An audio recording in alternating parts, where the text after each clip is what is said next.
Halo, selamat pagi semuanya. Terima kasih Anda masih tetap mengikuti tutorial belajar Android Studio versi Kotlin lanjutan. Baik, di sesi video saya sebelumnya, saya telah memulai dengan pembuatan API, yaitu Application Programming Interface, di mana sebagai salah satu mediator untuk menghubungkan antara database MySQL dengan Android studio itu sendiri. Baik, di video saya bagian kedua ini saya tetap ingin melanjutkan dari video saya yang pertama, di mana di video saya yang pertama saya telah menuliskan dua file berbahasa PHP, yaitu file config.php sebagai bentuk konfigurasi database saya. Baik itu di sini juga menjelaskan lokasi database-nya, kemudian username dari database itu sendiri, kemudian password, dan juga nama database-nya. Kemudian yang kedua, saya akan membuat dua file atau file kedua yaitu DB koneksi dengan maksud bahwasanya koneksi ini atau file ini adalah uh, merupakan function yang digunakan untuk mengkoneksikan untuk membuat koneksi antara database yang sudah saya jelaskan di dalam konfigurasi PHP ini dengan Android Studio. Baik, kemudian di sesi kali ini saya akan menambahkan satu file atau beberapa file, yaitu DB function yang saya gunakan sebagai bentuk terminal function-function untuk pembuatan login dan juga register. Baik, di sini saya akan membuat dengan di dalam folder Kotlin lanjutan. Caranya adalah klik kanan new file, ya, klik kanan new file. Kemudian di dalam file ini saya akan mengawali dengan tulisan awalan PHP, yaitu lebih kecil seperti ini dan diakhiri dengan oke. Ini menandakan bahwasanya seperti halnya pada video saya sebelumnya, yaitu dia untuk mengenali bahasa pemrograman PHP itu sendiri. Kemudian saya simpan satu folder dengan yang lain, yaitu masih dalam folder Kotlin lanjutan. Saya kasih nama di sini adalah db function, ya, db function.php. Baik, sudah terbuat di sini db function.php-nya. Kemudian saya akan membuat sebuah variabel lagi.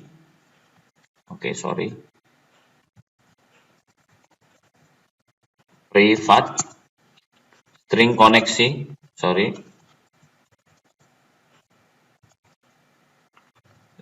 sebelum saya membuat variabel, saya lupa membuat kelasnya. Kelas db function. Di dalam kelas db function ini sendiri, saya akan membuat satu variabel, variabel koneksi, yaitu saya pesan privat string koneksi. Selanjutnya di sini saya bakalan membuat yang namanya constructor, ya. Jadi saya membuat constructor dengan menggunakan function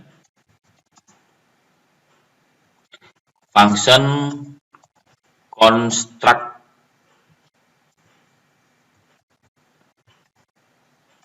Kemudian saya menyebutkan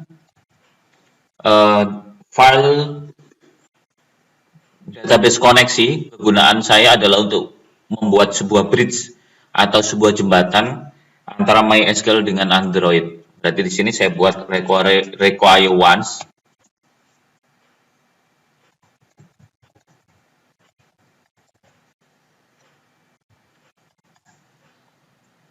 Kemudian saya buat variabel db database new db. Ini disesuaikan dengan nama kelas yang ada di dalam db koneksi ini. Jadi saya kopas aja.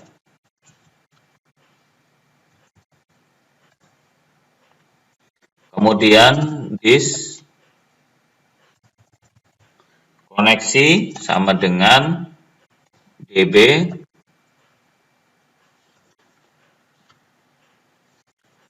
connect itu adalah ini, ya, nama functionnya.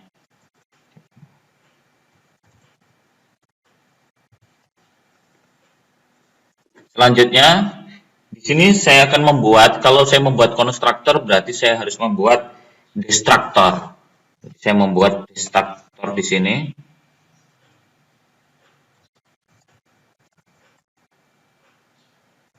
Ya, di function.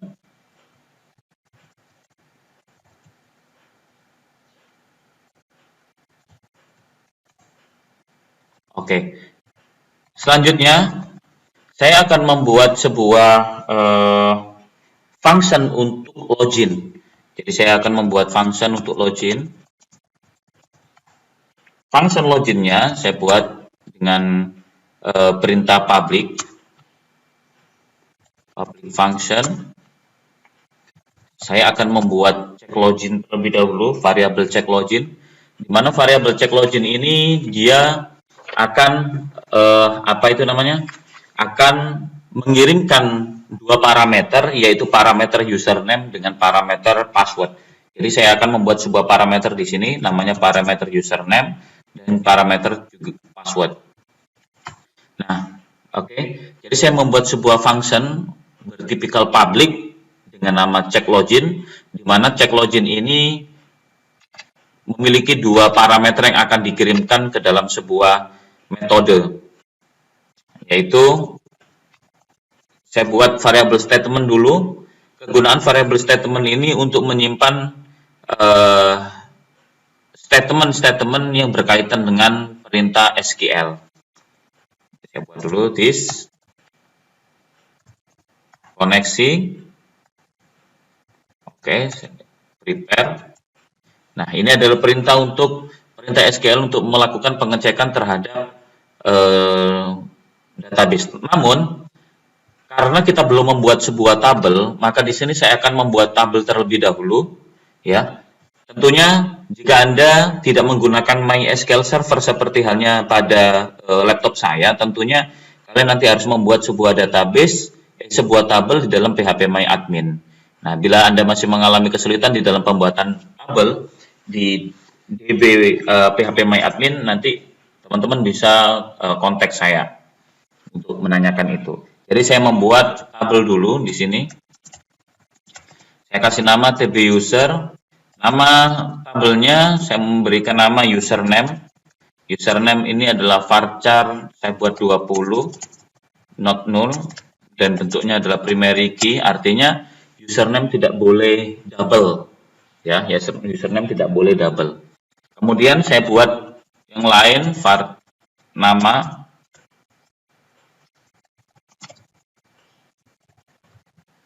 not null, kemudian telepon,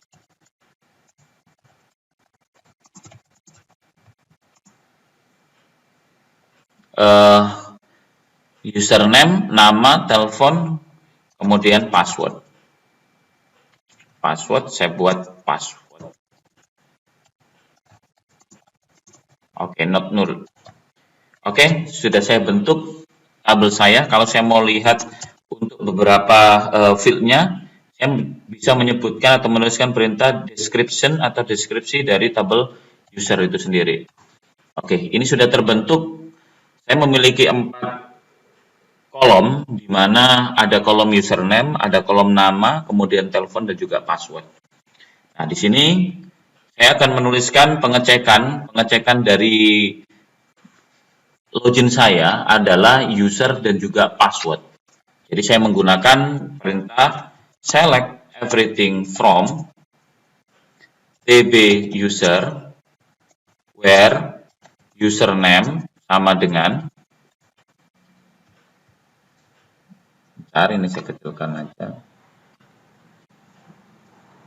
sama dengan unknown, artinya tidak tahu kita, nanti isinya berdasarkan dari parameter yang dikirim oleh si username. And password sama dengan, kita buat MD5 aja supaya terenkripsi berdasarkan MD5. Limit 1. Artinya limit 1 adalah data yang ditampilkan dari perintah SQL dengan menggunakan select, itu yang dipilih adalah data terakhir, yaitu data terakhir atau data hanya satu data yang dipilih apabila terjadi username yang sama. Namun, kalau kita memiliki struktur database dari awal yang kita sudah yang sudah kita buat secara primary key, ya saya rasa tidak ada yang sama di situ.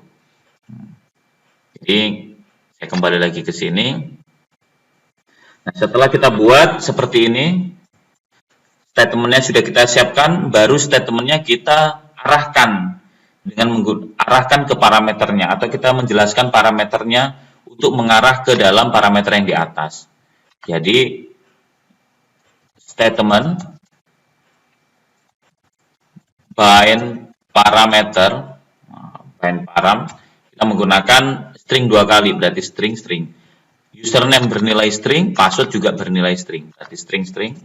Kemudian dari kedua string itu kita mengarahkan ke username.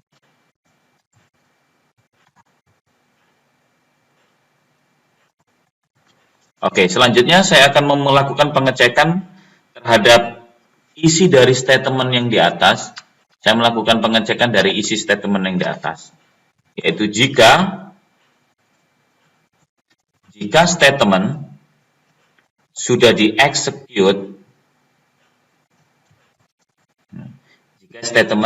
di-execute, maka user adalah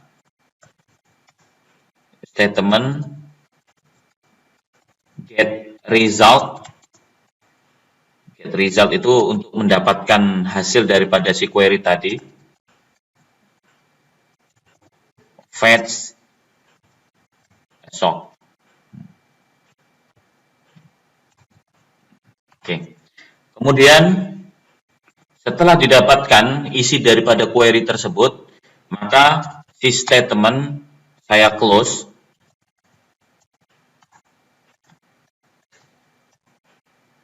Dan nilainya saya kembalikan ke dalam variabel string user. Itu kalau misalnya statementnya dieksekusi. Namun, bila statement tidak dieksekusi, maka kembalikan ke nilai 0. Oke. Ini adalah function untuk login. Selanjutnya saya akan menyiapkan namanya function untuk register. Untuk function register, tentunya saya akan membuat sebuah function bertipekan public, ya, bertipekan public. Jadi di sini saya buat register user.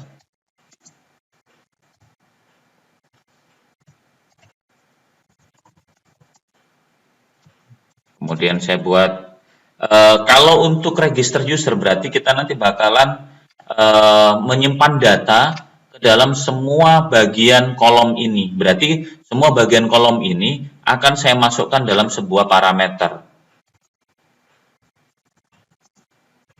Ya. Akan saya masukkan ke dalam sebuah parameter.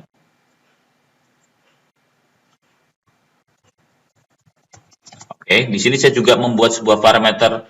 Di sini saya juga membuat sebuah variable statement yang kegunaannya untuk menampung perintah SQL. Saya buat prepare sama.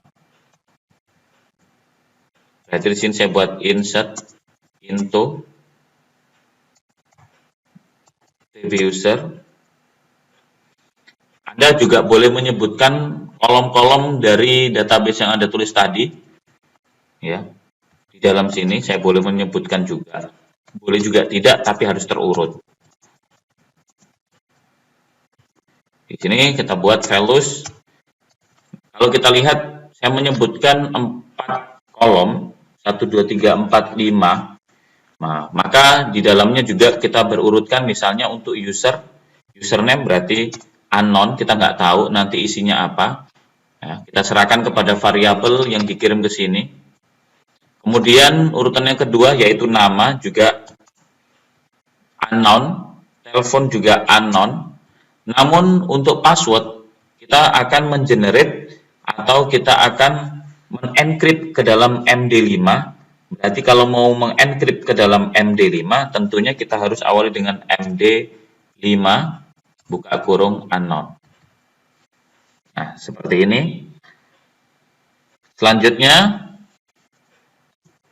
saya akan menambahkan or die. Or die itu berarti ketika tidak terjadi koneksi, maka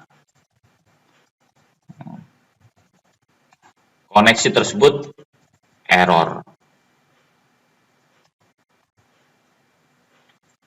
Oke. Selanjutnya, variable statement akan saya jelaskan peran dari masing-masing variabel ini yang di dalam parameter. Berarti saya buat nilainya jenisnya seperti apa. Bind parameter, ya. Ini saya buat dalam bentuk string. Jadi keempat variabel itu dalam bentuk string, berarti ada 3S, 2G4. Kemudian saya arahkan lagi bahwasanya username variabelnya adalah nama, variabelnya adalah telepon, dan variabelnya adalah password. Kemudian saya akan membuat sebuah variabel hasil dari statement itu.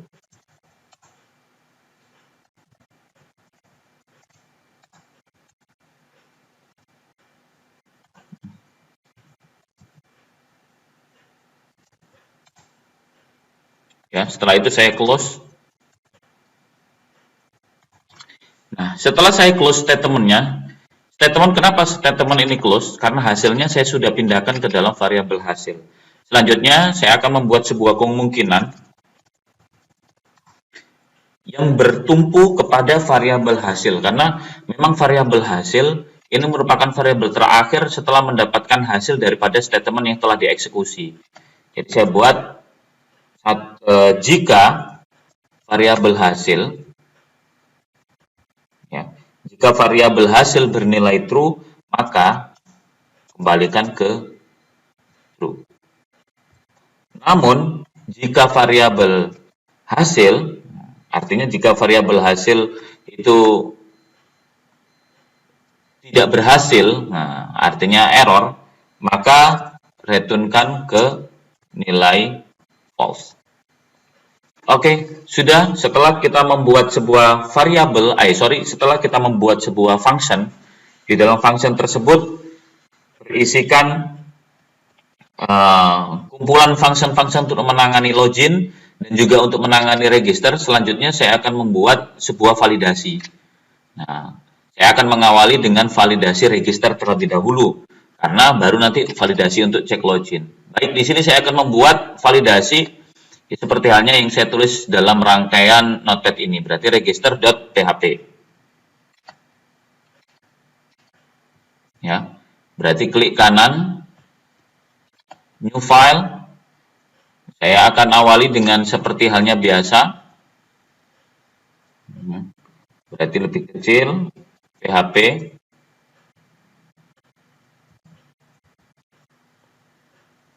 Kemudian saya simpan dengan nama register.php.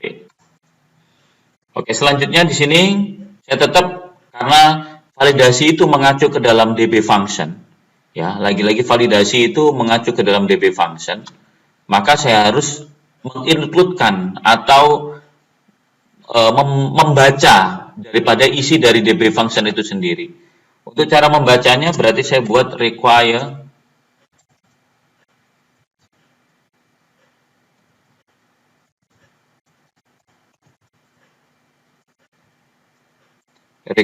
DB function.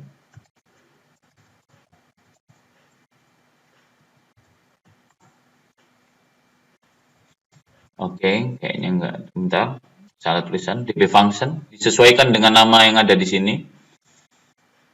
Kemudian saya membuat variabel DB new DB function. Kemudian saya membuat variabel untuk JSON, untuk responsi JSON, karena memang bentuk API ini nanti yang saya generate atau yang kita generate ini dalam bentuk JSON. Jadi saya membuat variabel respon. Ya, variabel respon ini saya simpan dalam bentuk array. Isinya adalah error. Error adalah false. Oke. Kemudian di sini saya akan melakukan pengecekan terhadap beberapa parameter. Ya, saya akan melakukan pengecekan terhadap beberapa parameter, yaitu parameter daripada variabel, parameter daripada function register user. Di dalam function register user itu ada 4 parameter, yaitu username, nama, telepon, dan password. Apabila keempat kolom ini Anda jadikan sebagai kewajiban untuk mengisi, maka harus dilakukan pengecekan dengan menggunakan perintah isSet. isSet string post. Ya. Post dari mana? Dari beberapa kolom, harus disesuaikan persis dengan kolom ini, username, nama, telepon, dan password. Saya masih ingat. Berarti di sini saya username. Saya buat.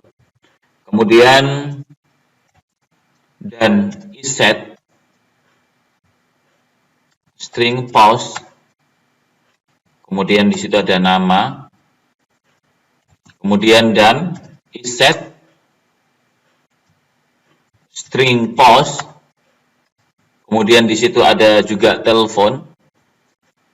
Dan n saya letakkan di bawah aja, sorry.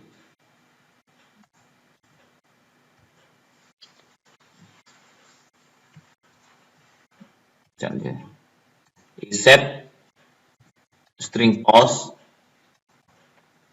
password. Oke. Jadi setelah saya memastikan bahwasanya keempat variabel atau keempat parameter yang saya tulis itu sudah saya pastikan terisi, maka saya akan memindahkan nilai dari masing-masing parameter yang terisi ke dalam sebuah variabel.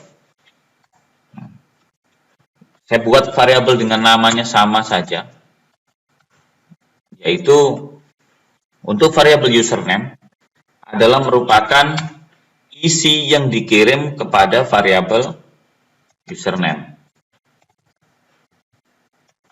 Kemudian variabel nama juga demikian.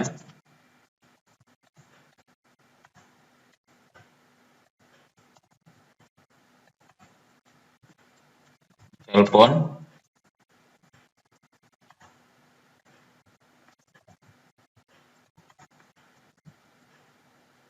Kemudian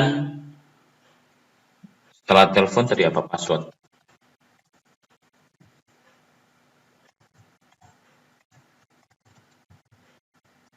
Sorry. Oke, setelah beberapa parameter udah saya buat variabel yang untuk menanganinya. Selanjutnya saya akan membuat satu variabel hasil untuk mengirimkan. Untuk variabel, saya membuat variabel di sini, saya kasih nama variabel hasil. Jadi variabel ini kegunaannya untuk mengirimkan atau mendorong nilai-nilai yang tertuliskan dari masing-masing variabel ini ke dalam database. Ya. Nah, saya dorong kemana? Ke dalam function ini dengan nama register user. Nah, jadi saya copy aja di sini. Nah, jadi saya copy ke sini seperti ini. Nah, tentunya variabel ini harus kalian sesuaikan dengan variabel yang kalian buat. Kebetulan saja di dalam parameter yang saya tulis di dalam DB function itu sama dengan variabel yang saya tuliskan di sini. Jadi saya tidak perlu mengubahnya. Oke. Nah, setelah dikirimkan, kemudian kita melakukan pengecekan terhadap variabel hasil yang ditugaskan untuk mengirimkan data ke dalam function register user. Ya, ke dalam function register user. Kita tanya kepada hasil, yaitu dengan cara Jika hasil nilainya true, atau artinya jika data itu terkirim, maka keluarkan pesan dalam bentuk JSON encode bahwasanya data berhasil dikirim atau disimpan. Namun jika hasil bernilaikan false, maka keluarkan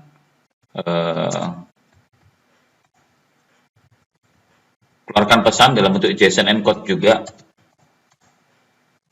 bahwasanya adalah error saat penyimpanan data. Oke, itu bila keadaan masing-masing parameter Anda itu sudah terisi. Nah, namun bila tidak, atau sudah tertangani, namun bila tidak, maka juga keluarkan pesan dalam bentuk JSON encode juga. Pesannya adalah bahwasanya parameter tidak ditemukan. Oke, selesai untuk pembuatan validasi register user. Selanjutnya saya akan membuat validasi untuk login. Ya, selanjutnya saya akan membuat validasi untuk login, berarti tinggal diklik kanan. Kemudian kita bakalan menuliskan perintah-perintah dalam login, yaitu kita awali dengan PHP dulu. Oke, dan saya simpan ke dalam folder yang sama dengan yang lain. Saya kasih nama adalah login.php. Oke. Setelah saya membuat login.php, juga sama, saya bakalan mengcopy paste aja, karena memang hampir sama. Di awalnya mengcopy paste dari si register. Oke, seperti ini. Kemudian saya hanya melakukan pengecekan untuk iset, karena ada dua variabel, hanya ada dua parameter untuk melakukan cek login, yaitu parameter username dan password. Maka saya hanya melakukan pengecekan iset untuk kedua kolom tersebut.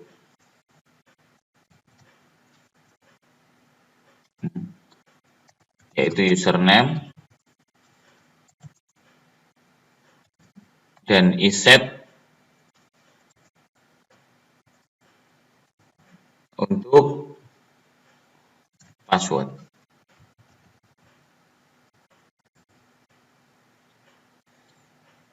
Oke, setelah saya melakukan pengecekan terhadap dua parameter itu, saya harus membuat variabel juga. Ya, variabel ini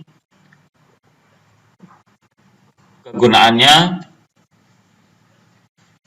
untuk menyimpan nilai yang telah dikirim atau untuk menyimpan nilai yang telah diisi pada parameter username dan juga password.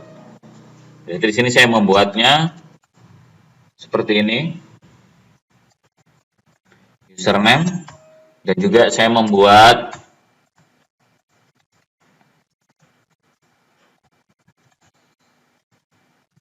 untuk password.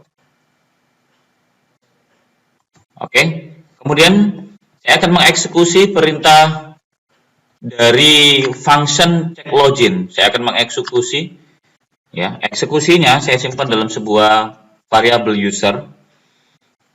Cara mengeksekusinya adalah db,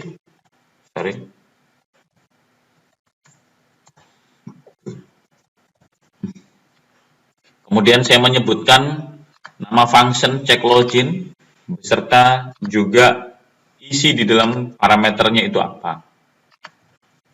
Karena kebetulan isi parameternya sama dengan isi variabel yang sebagai penyimpanan atau sebagai pengingat isi dalam username, password juga demikian, maka kalau di sini baru saya ubah.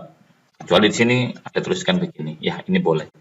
Ya, kalau di sini tadinya adalah pas, maka di sini juga pas. Tapi kalau di sini adalah password, maka di sini Anda juga menuliskan password. Oke, seperti biasa saya harus melakukan pengecekan terhadap variabel user yang sebagai apa itu namanya? Sebagai yang memiliki tugas untuk melakukan pengecekan terhadap function check login itu. Nah, cara melakukan cek jika variabel user tidak bernilai false, tidak bernilai false, artinya ya true. Jika user adalah true, maka berikan respon. Respon adalah variabel dari JSON. Kenapa saya harus membuat respon seperti ini? Karena memang pada saat melakukan login, kita memerlukan informasi-informasi lain selain user dan passwordnya. Kita perlu informasi itu. Maka saya membuat respon. Respon yang pertama adalah respon error. Ya, tentunya respon error ini bernilai false. Artinya tidak error gitu. Kemudian saya juga membuat variabel daripada si user. Jadi di sini bentuknya array, jadi saya membuat user.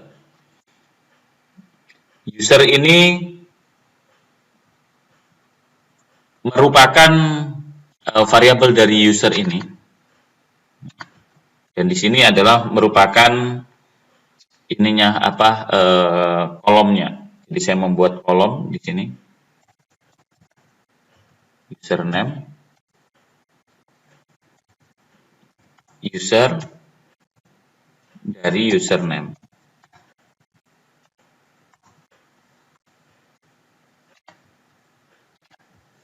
Oke, selanjutnya saya akan membuat untuk nama.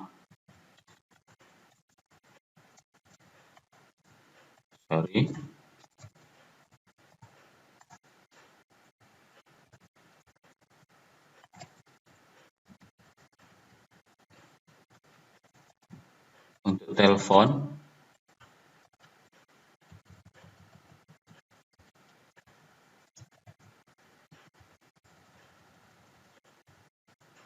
kemudian untuk password.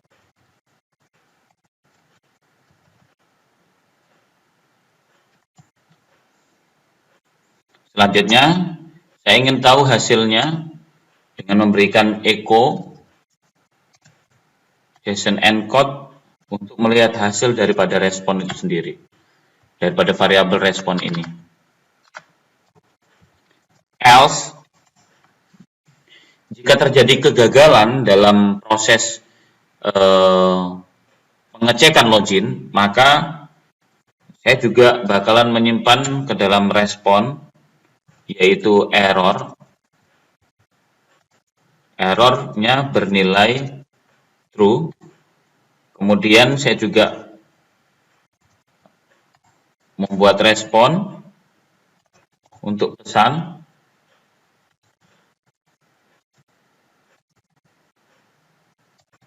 Username dan password Anda salah. Coba kembali. Oke, baru saya cetak dalam bentuk echo JSON encode. Saya tuliskan di sini adalah gagal login. Nah, apabila pengecekan terhadap parameter dari username dan password itu gagal, maka juga keluarkan pesan yang sama di sini.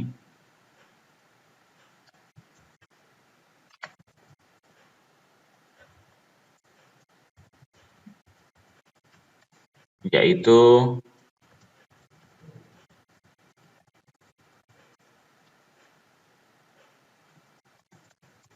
parameter tidak diketahui.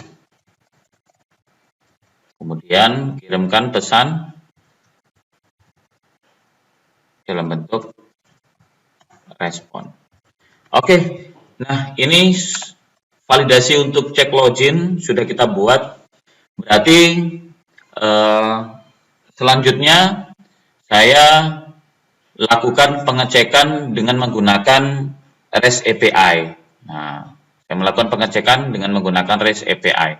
Untuk itu, jangan lewatkan di video saya selanjutnya, karena di video saya selanjutnya saya akan membahas tentang cek coding apa yang saya tulis ini, apakah ada kendala. Kalau memang tidak ada kendala, berarti saya lakukan pengecekan di dalam REST API itu sendiri. Oke, terima kasih atas perhatian dan kesabarannya. Mohon maaf bila ada kekurangan, dan sampai jumpa di video saya berikutnya. Bye-bye.